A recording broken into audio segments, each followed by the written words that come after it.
I didn't.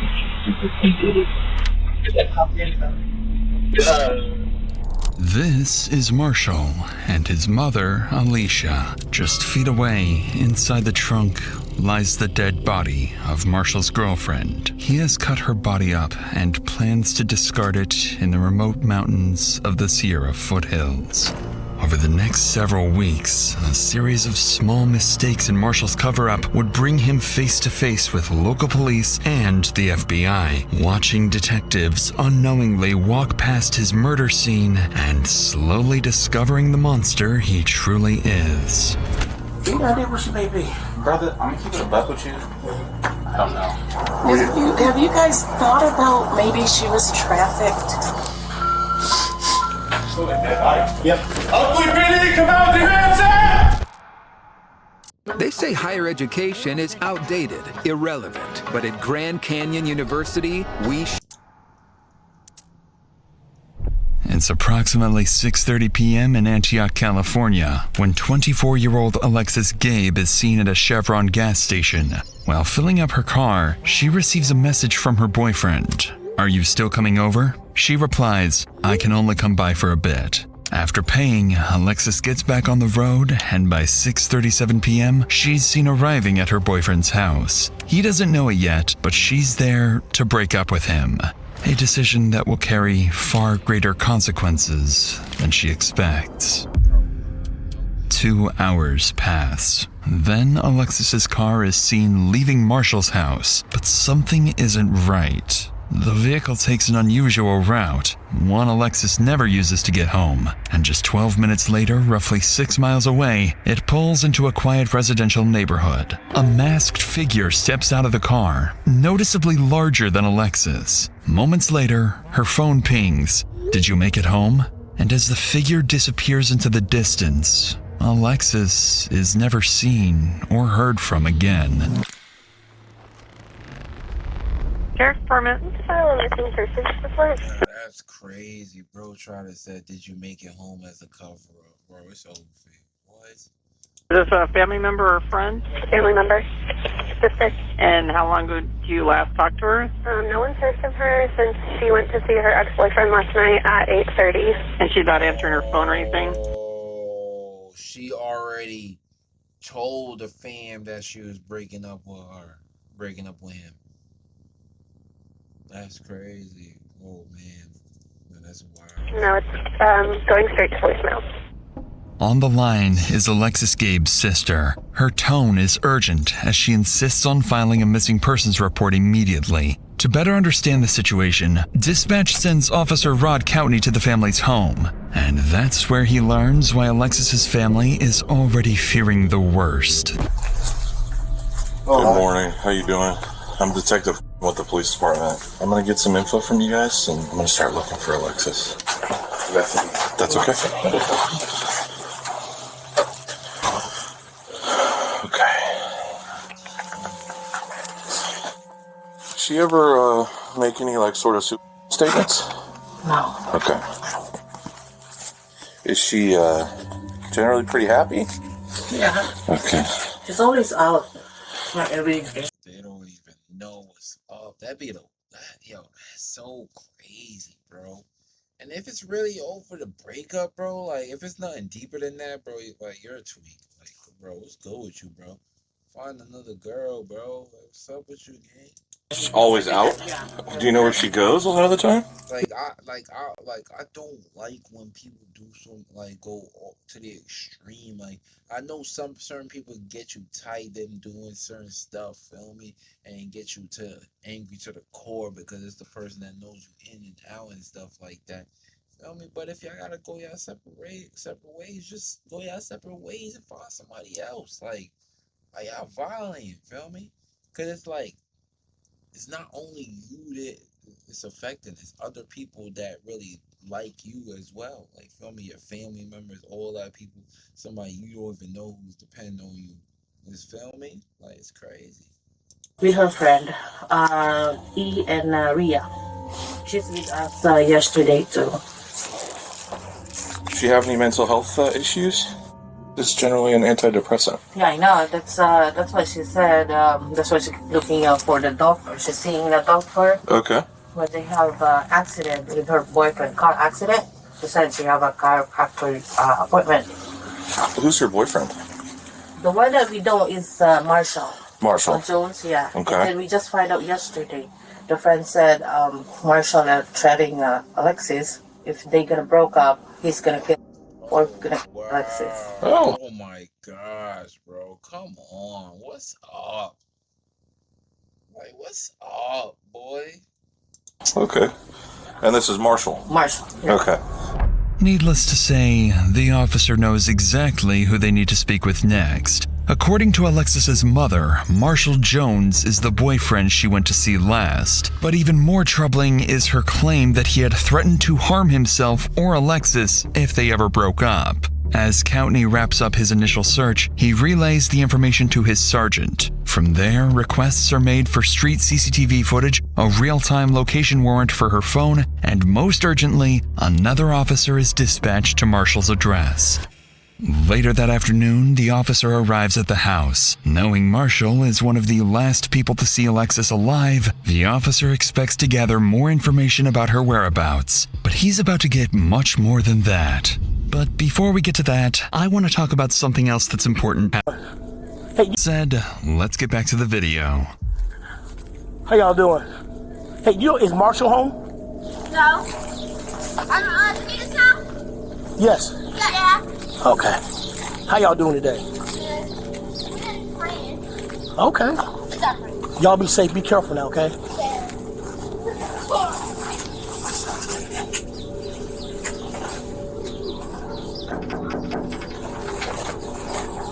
That'd be the saddest part of everything, feel me? Cause it'd be like to one side, you heard them, he's our friend. To one side, you this valid person, everything valid. To this other side, you violated. You went ballistics. Like, come on, bro. Maintain, bro. Hey, what's going on? Hey, I'm here. You know Alexis. Yeah, I was gonna say, yeah. So, Gabe. I'm sorry, Gabe. Gabe. Yeah, no, her mom told me that she didn't come home. So, yeah. Yeah, I was just gonna say, her mom told me that she didn't come. Look at his face, boy. Like, it's over, buddy. So I spoke to her brother and friends, and they're concerned. I'm concerned too. When was the last time you spoke to her or saw her? You know what? I can. I'm the same way. Yeah, hold on. So I can show you my call log. This is another reason, though. I'm not even gonna front. It's good for them to have, but like, feel me? Imagine you on the body cam footage. I talked to her throughout the day yesterday. I want to say 6:38 is when she told me that she was outside. She... Here? Yeah. I let her in. We hung out for a couple hours. She left around 9. And did she say where she was going? Yeah, because I can show you text messages. She said that... the more you can give me, the better, man. I was about to say, I remember her saying... This is from today. It's not delivering. I've been trying to call her. I was like, "Are you still coming over? You must still be asleep." She's like, "I can only come by for a bit today." I was like, "Okay." Because she was doing some other stuff for her job that she was doing some running around for. Okay. You got idea where she may be? You know? Yo, they missing the main thing. I just they said, "Can you let me in?" And then, like, come on, where's that part at? We need to see that part. He might. Person that made the video probably not showing it right now. Brother, I'm gonna keep it a buck with you. I honestly thought she went to go smoke with her friend Rhea when she left here. Maria. Oh, Maria. Yeah. Okay. I thought she went to go smoke with her because usually she won't tell me, you know, what she's doing until she's already doing it. Mm-hmm. So I thought she went there, but then when I kept on calling by like 11 and I wasn't getting anything. Okay.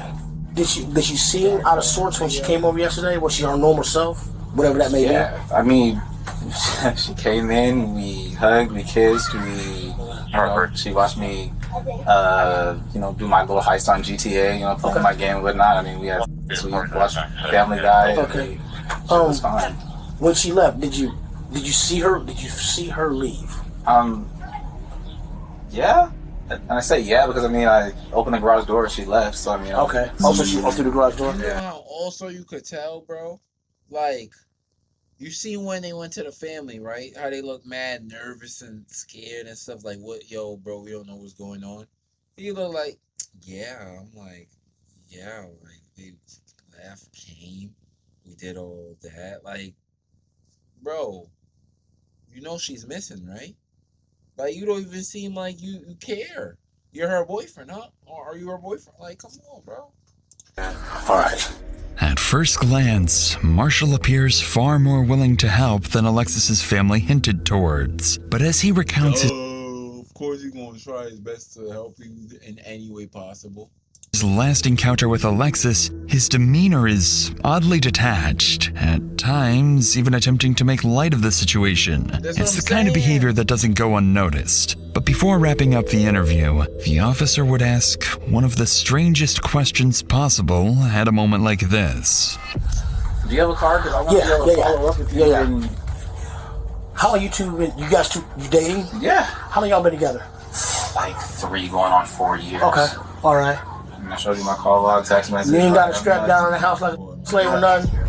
No, I don't. No, I know you have to ask Yeah, because it's a I serious have to. Yeah, situation. exactly. And I appreciate you trying to make light of it, but no. Okay. I do not. All right. All right. On that strange note, the interview wraps, and the officer calls his sergeant, only to learn that, while this conversation was taking place, a major discovery had just been made a few miles away.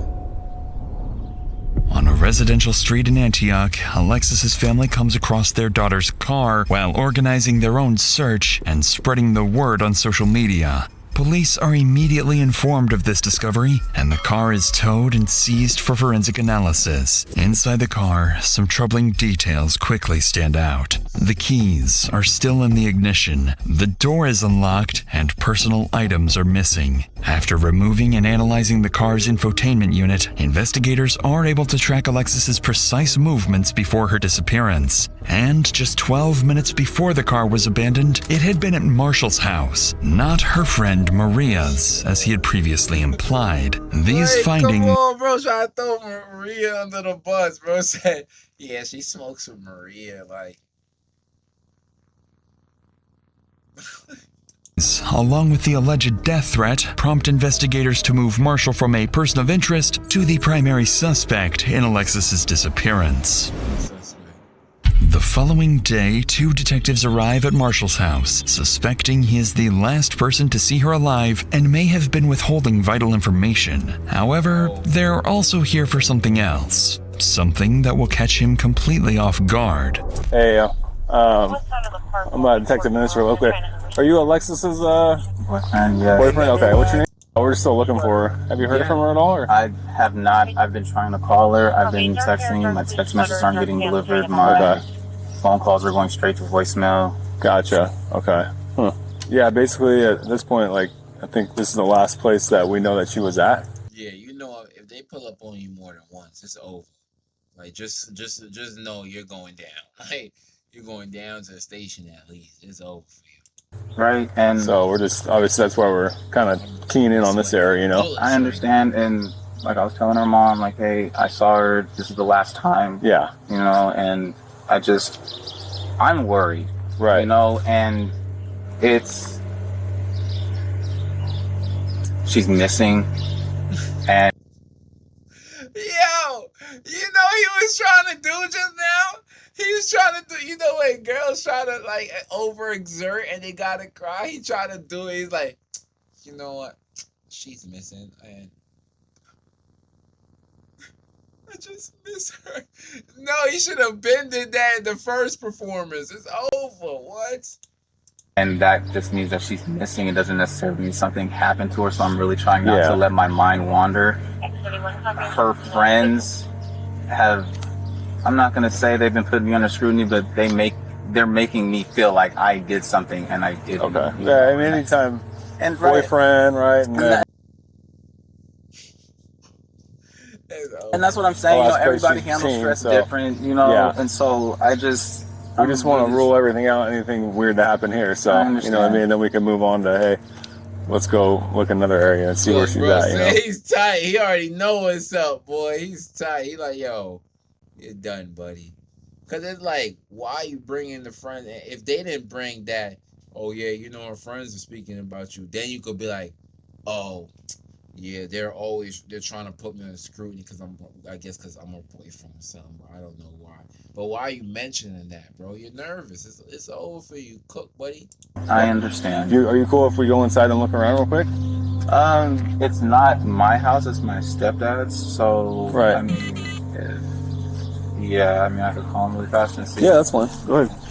Clearly uncomfortable with the request, Marshall agrees to call his stepfather the homeowner of the house. And as they wait for his approval, detectives would slowly begin to suspect there's something inside the house neither Marshall nor his stepfather wants them to find. Hey, Dad. Alexis went missing, and the police just want to go through the house really fast just to make sure that everything's fine. Is that okay? Okay. He said that one of you could go in.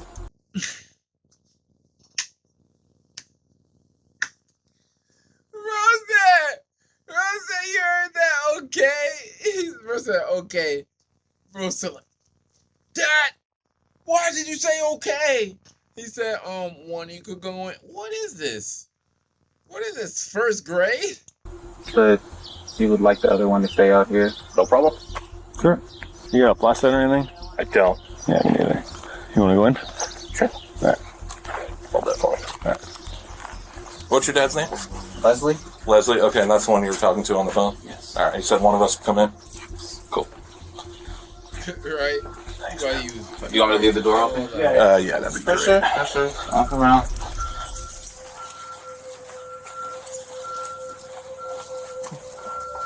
Anything of hers that's here? I mean, there might be some clothes that she left over. Okay. It's gonna be in my room. My room's a mess. That's fine.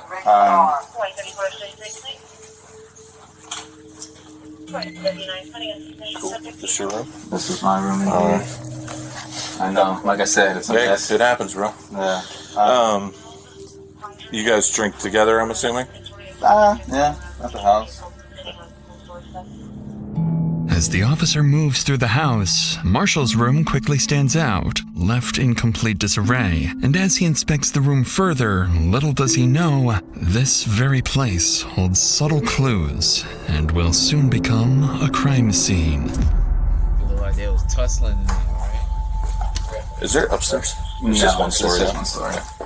Thank you. Appreciate it. I'm sorry. You're good. And then this is other people's rooms? Yeah.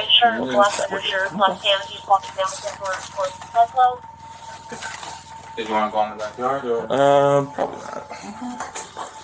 Alright, I'm gonna close this door.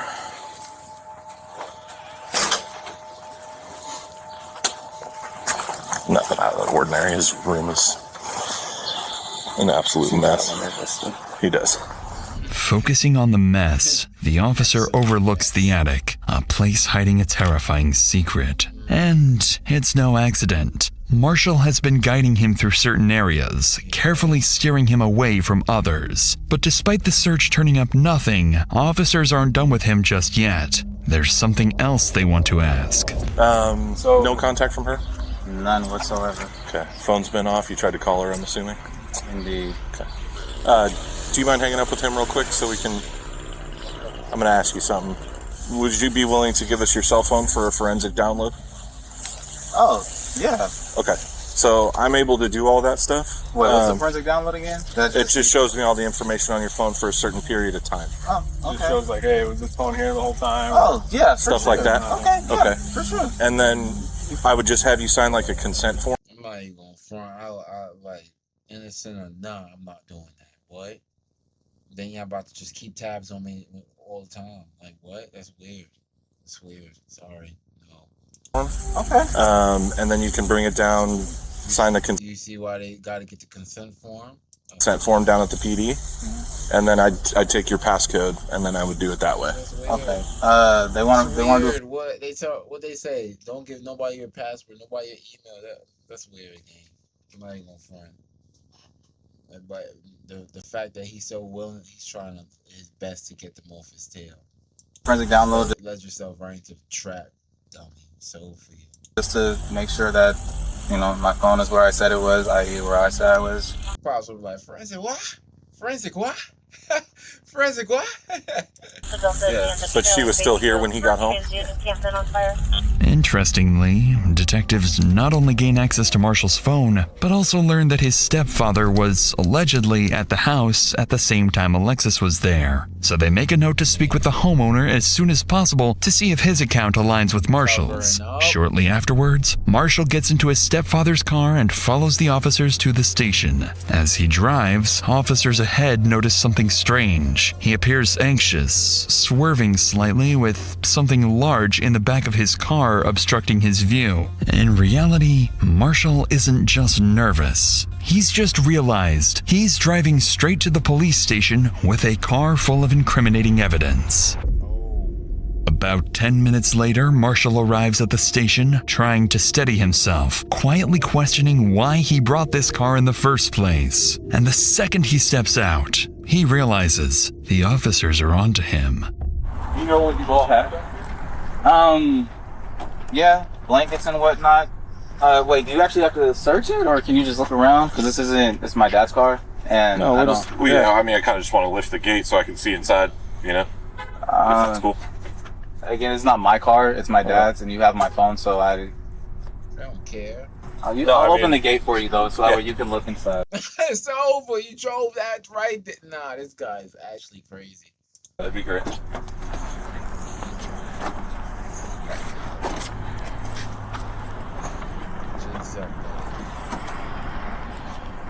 We went to the drive-in, so tried to get Rumi some water. I mean, you can look in the bag. That's our Philly cheesesteak.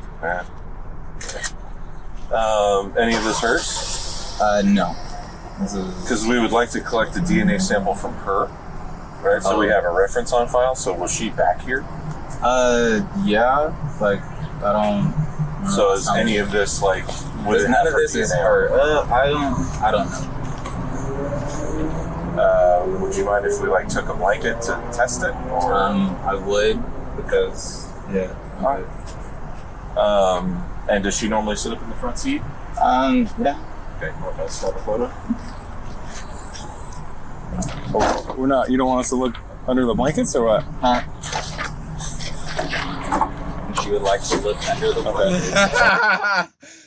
You don't like to look under the blankets or what? I want you to think I have a dead body or anything. No, I was just because we're being all. Yeah. Okay. So this is your stepdad or your real dad? My stepdad. Gotcha. All right, cool. You know what's funny? They be repeating questions. They just be repeating questions, so trying to trip you up. I noticed that, cause I'm like, he just said, "Is your stepdad or your real dad?" And I'm like, didn't he answer that like bare times? But they just keep asking you stuff to trip you up. Naturally, Marshall's unwillingness to show what's in the trunk immediately raises red flags for the officers. Once it's opened, they find multiple blankets, pillows, and food waste, with Marshall insisting that he and Alexis used the car as a bed at the drive-in. With suspicion mounting, they get Marshall to sign a consent form, download the data from his phone, and then return it to him. And as they let him go, detectives believe the contents of Marshall's phone may finally reveal what he's been hiding, unaware that this entire investigation is about to start going downhill. The next day, as investigators prepare to review the data from Marshall's phone, they notice the download process has failed, leaving them with nothing. Realizing Marshall's willingness to cooperate may already be reaching its limits, detectives decide not to push any further for now and instead turn their attention elsewhere. there's still one person they haven't spoken to yet. Marshall's stepfather, the homeowner who was allegedly inside the house the same night Alexis disappeared. If something happened to her that night, he may have witnessed it. With that in mind, they drive back to the house to speak with him, where they'll begin to suspect that not everyone wants them to discover the truth behind Alexis's disappearance. Hey, Mr. Clark.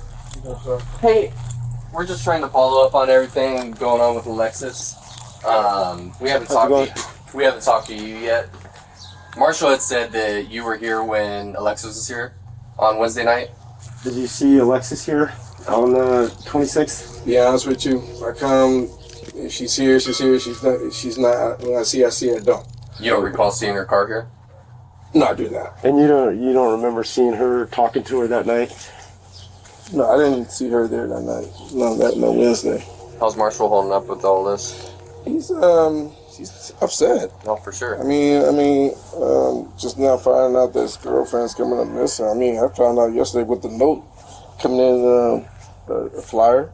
Oh, yeah. Flyer and stuff. Saying that she's missing. I'm like, what the hell is going on? What was she like as just an everyday person? Like, she's good? Sweet. Yeah. I mean, she's just a good young lady. She never brought drama to your house or anything like that, or? What couples? I mean, aside from couple drama. Yeah. I mean, they never argued in front of me. But like, she never brought any outside BS to your house or anything like that. No. Is Marshall around? I know one of the detectives was trying to reach him and he hadn't returned his phone call. Marshall's not here. And last night he said he's gonna go talk to his mom. Okay. Me and his mom don't really, conversate like that. With this information, police now know where to look for Marshall next. His mother's house. What catches the officers off guard, however, is Leslie's refusal to confirm being with Marshall and Alexis the night she disappeared, directly contradicting what Marshall had previously told investigators. Now faced with more questions than answers, officers leave to figure out their next move. From this point forward, the investigation into Alexis's disappearance quietly begins to shift in a much darker direction.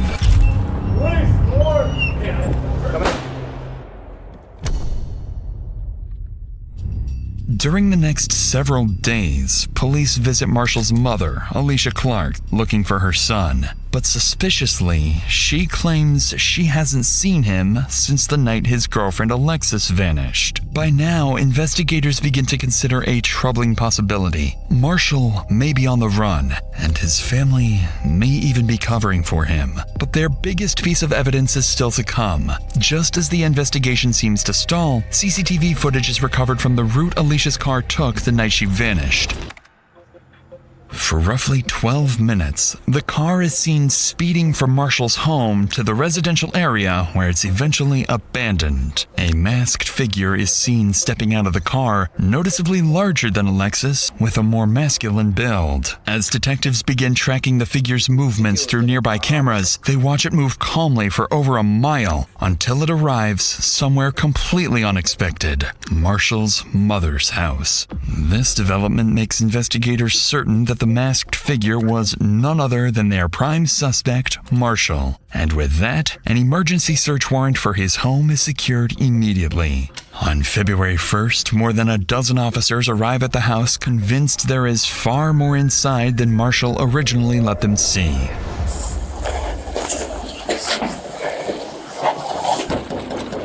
Oakley PD search warrant, open up! Press the door with your foot. Yeah, hold it to the side and press the cord.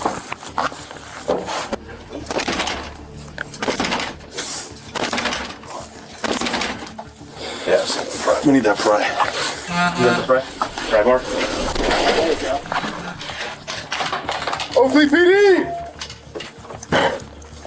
Come out with your hands up! Hands up! Check the left, check the left. I got a door on the right. Check that door. Left's clear. Oakley PD, come out with your hands up! Search warrant!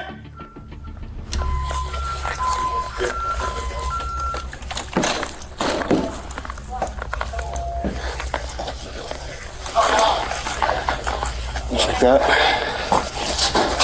dumb time. I probably would have been sleeping there, like, ah! Like, yo, what's going on? Like, yo, like y'all are tweaking. Clear. As officers move through the house, neither Marshall nor his stepfather are anywhere to be found. But then, as they prepare to enter the garage, it doesn't take long for a vile discovery to emerge. Good. Smell it? Smell like dead body. Yep. In the laundry room. Okay.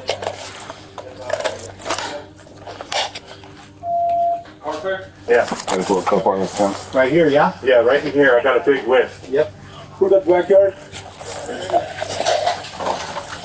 All space? Yep. Multiple officers begin to notice a distinct smell, one they believe to be the odor of a decomposing body. The scent appears to be coming from the laundry room and leads up towards the attic. So officers prepare to investigate and brace themselves for the worst. It looks undisturbed. Are we agreeing? Plus been opened before. I don't know.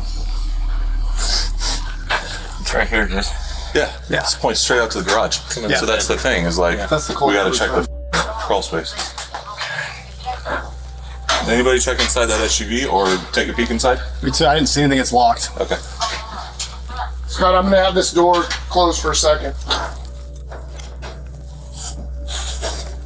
I mean, there's pathways where they walked for electrical, but I don't see.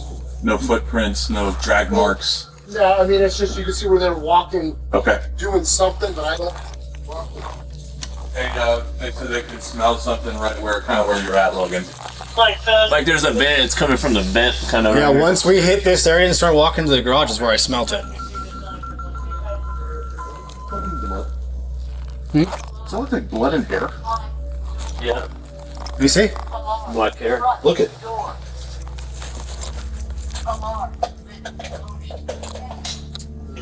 That paint? Could be blood, could Looks be like blood. brown paint, but that could also be blood. Alright, let's This flops. let's clear out.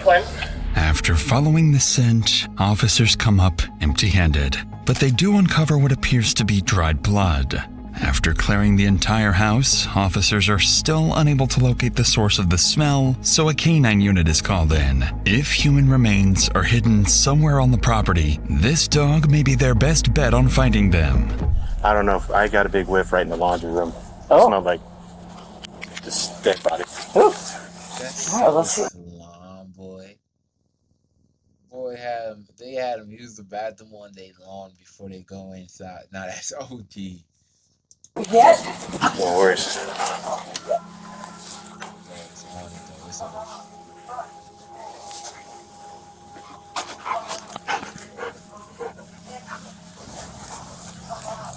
That's not good. So that had none of the other behaviors that we're looking for. Keep checking. Alarm. Okay, good girl. Alarm. Front door. And then that's the attached garage. Oh, can we go in there? Yes.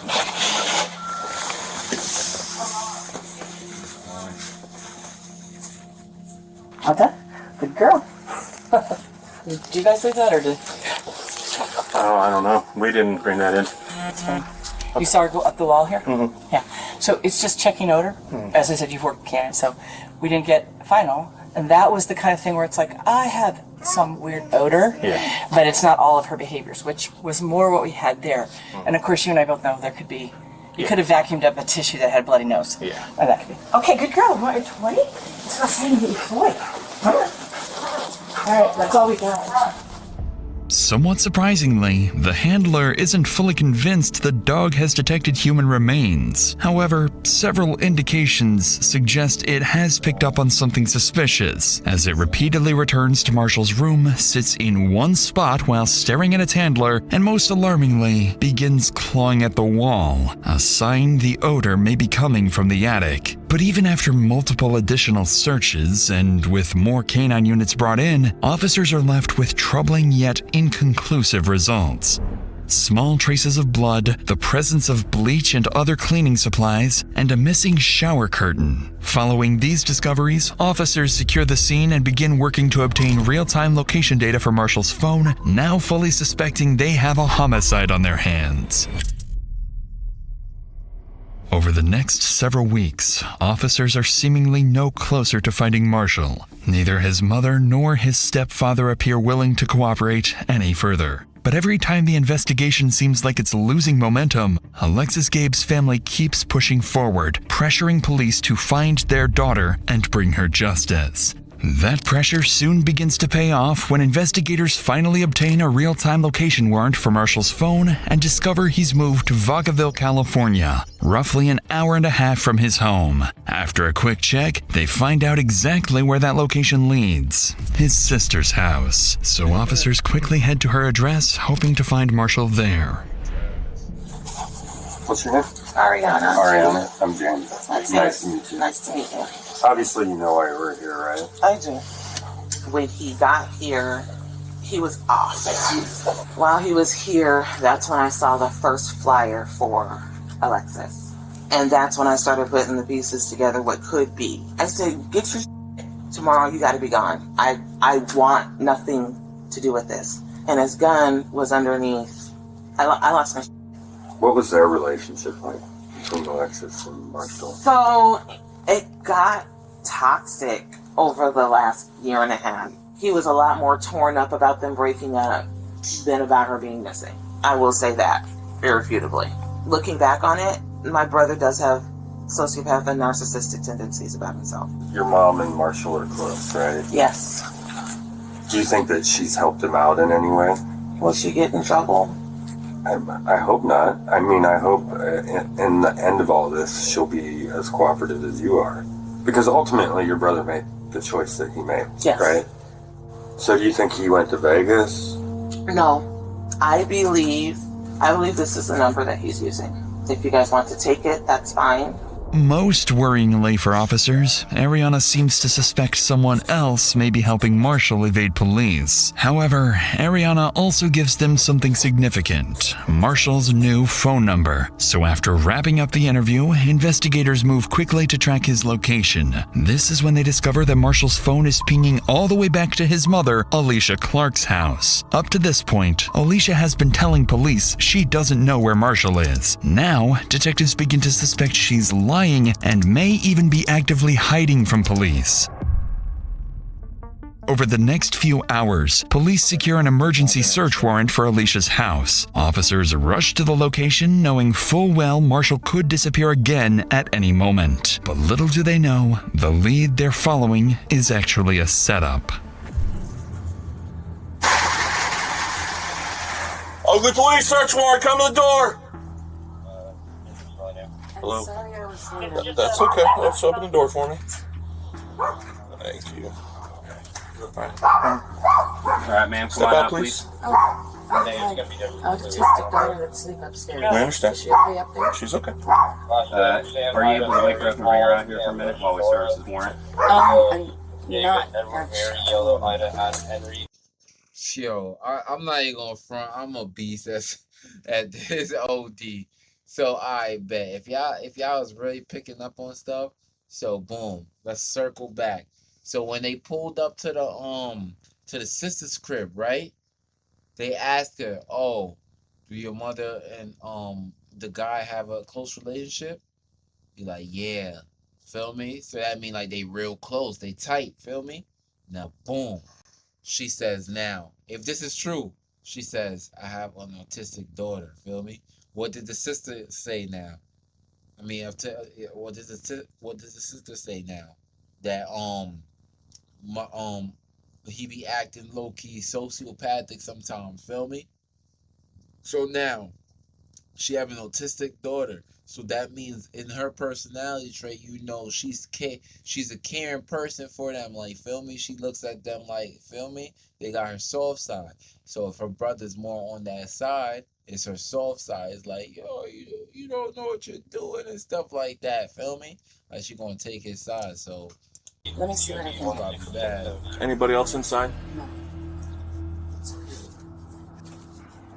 After escorting Alicia and her daughter outside, officers move in to search the house, but they find no one else inside. They do, however, spot a working camera outside the home, one they immediately begin trying to obtain a warrant for. Despite Marshall's absence, the forensics team insists that his phone is still actively pinging inside the house. By now, investigators know something isn't adding up, so they prepare to question Alicia, starting with the very reason they're here in the first place.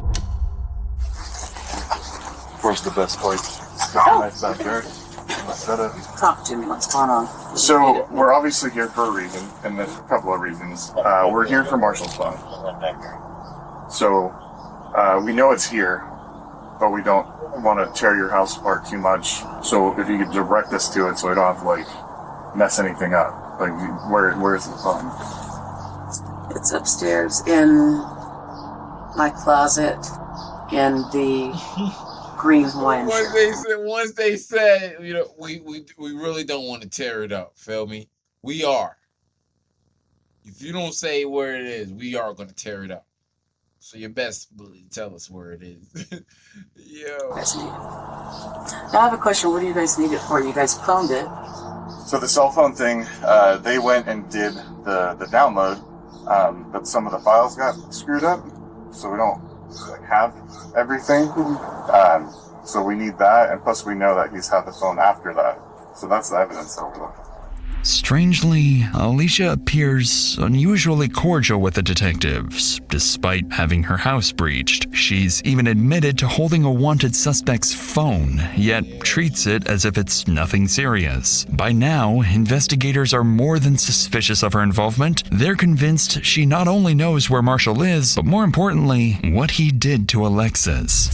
So, he's obviously not here, so you know where Marshall is? Hand to God, I do not know. I do not know. I've intentionally told him, do not tell me where you are. It's just the situation. I don't want to know. So you're distancing yourself? Oh God, no, not. Oh, okay. Not at all. I just know this isn't who we are. I mean. And we don't believe that. Yeah. We I better not. We just. That's what she's telling him. This isn't who we are, Mark. This isn't who we are. You guys are just doing your job. Right. We have to try our best to get answers right. Yeah. So that's why we do this. I'm definitely not distant. I'm not even gonna front. All you gotta do to her, she's more emotional. All you gotta do is let her relay it in the fact that we understand that your son and you feel me, like you're worried about your son.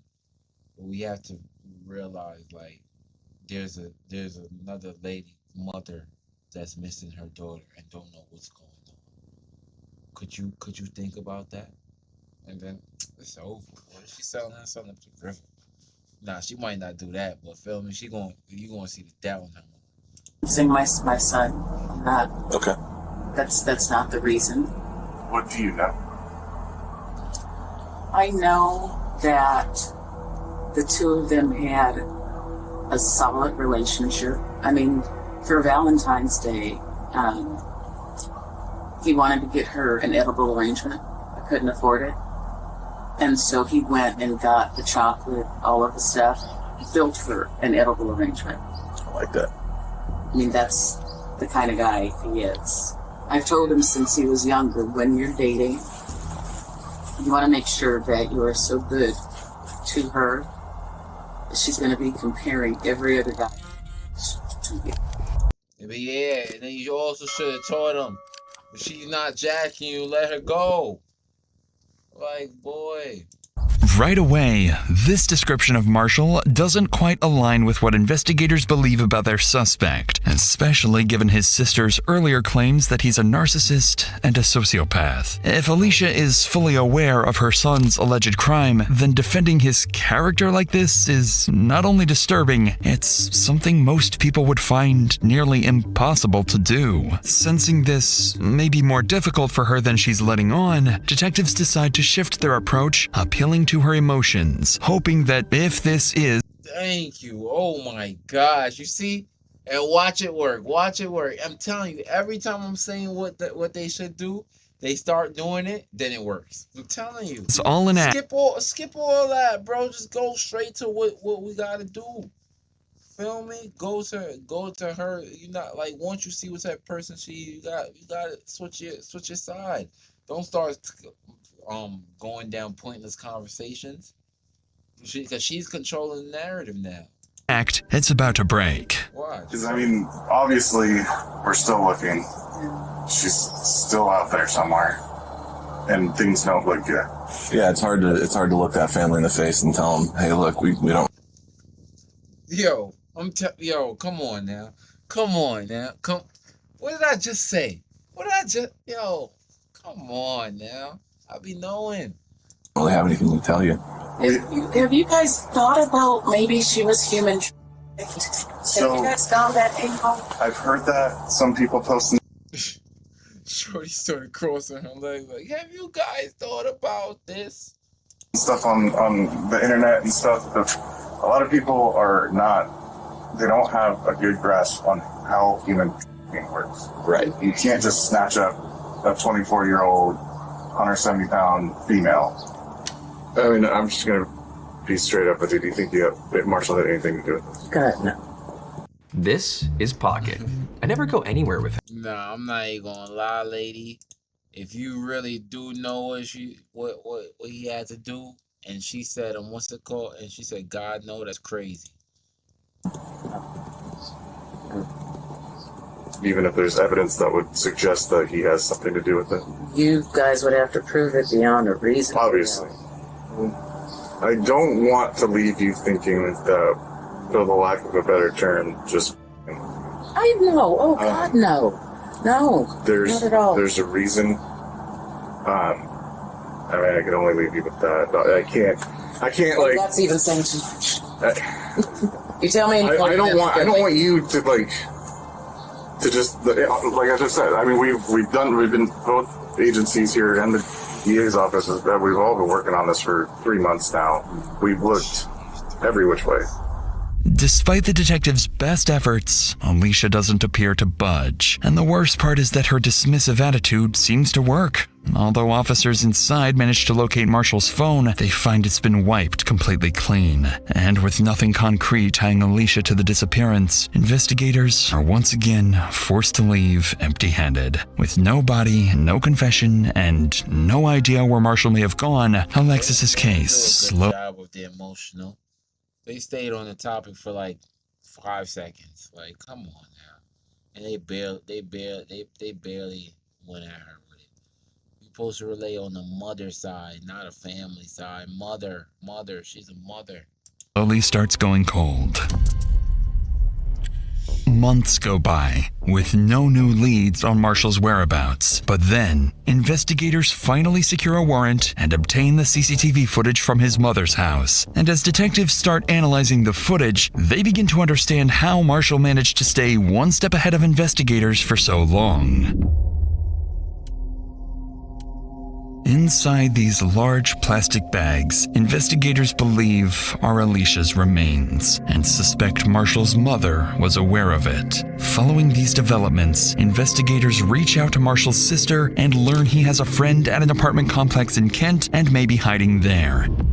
Using travel records, CCTV footage, and anonymous tips, they zero in on a specific location, the Skyview 3322 apartments. On June 1st, more than 4 months after Alexis Gabe disappeared, the task force moves in to serve a murder warrant and finally arrest Marshall. But as they arrive and prepare to breach, nothing about this operation is about to go as planned.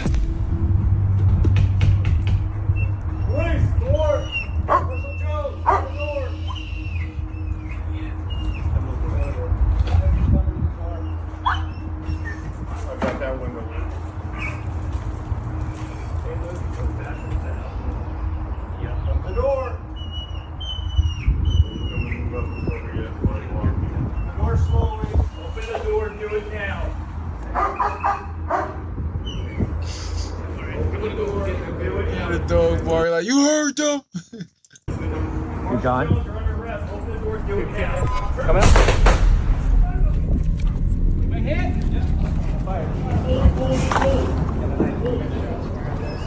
Yeah, came to the door with a knife.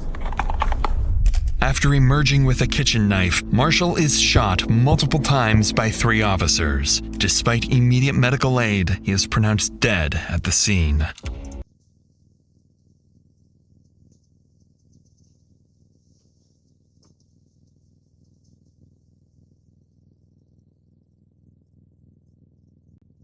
Yo, what?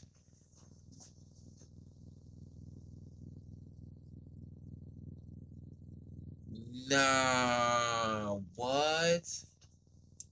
The following day, Paul Beard, chief of the Oakley Police Department, holds a press conference, announcing that Alexis Gabe's case is now officially being treated as a homicide, and that Marshall Curtis Jones had been charged with her murder before being shot and killed. But any real sense of closure for Alexis's family would not come until much, much later. On November... Oh my gosh, 11 months. Nah, that was wild. Bro said, "Yeah, if I'm going out, it's over." Cause he's like, "I bet." They found me at the mom crib. They went to my sister's crib. They went back to my mom's crib. Now they at this crib. Oh yeah, I'm going out. It's over. Let's see. Let's go. November 3rd, while metal detecting near Jackson Road in Plymouth, a local resident discovers what he believes to be human remains and immediately calls 911. When officers arrive, they're left speechless. Scattered across the mountains are the remains of a young woman. A forensic odontologist is brought in and, using dental records, confirms the remains are those of Alexis Gabe. In the aftermath, her family expresses a mix of devastation and relief. They continue pushing for charges against Marshall's mother and hold memorials in Alexis's honor. To this day, charges against Marshall's of devastation and relief. They continue pushing for charges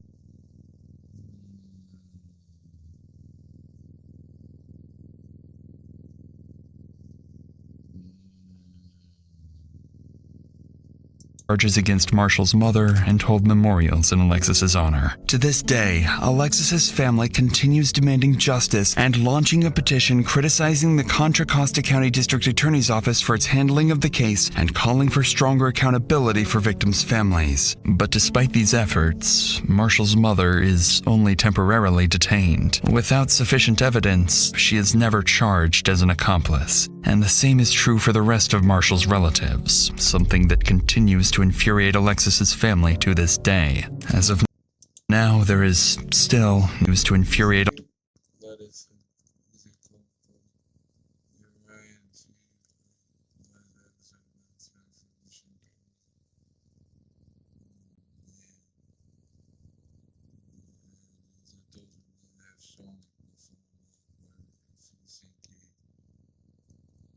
Alexis's family to this. But the only thing that I disagree with is, like, you don't know for real if the mom knew about it or anything. Feel me? You don't know for real. Like you don't know at all. So like don't be all here trying to get her out. Like you don't know that. Feel me? This day. As of now, there is still no definitive motive for Alexis's murder, only that their relationship was deeply toxic. And perhaps, when Alexis finally decided to break up with him, Marshall made a final, irreversible decision. If he couldn't have her, then no one could.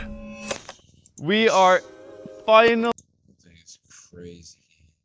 But you already know the vibe, yo. That was wild sauce, boy. I'm not even gonna front. When he pulled up and they got him, I was like, yo, that was a turn I was not expecting. I was not expecting that. But yo, wow. That was wild. And they found her remains on the mountains. Bro, scattered the, nah, that's wild, gang. Like, how could you, nah, boy. That's over. And then it's crazy, he probably didn't even care to, like, off himself because he was like, yeah, I'm gonna be with her now in spirit. Nah, that's crazy, dude. Nah.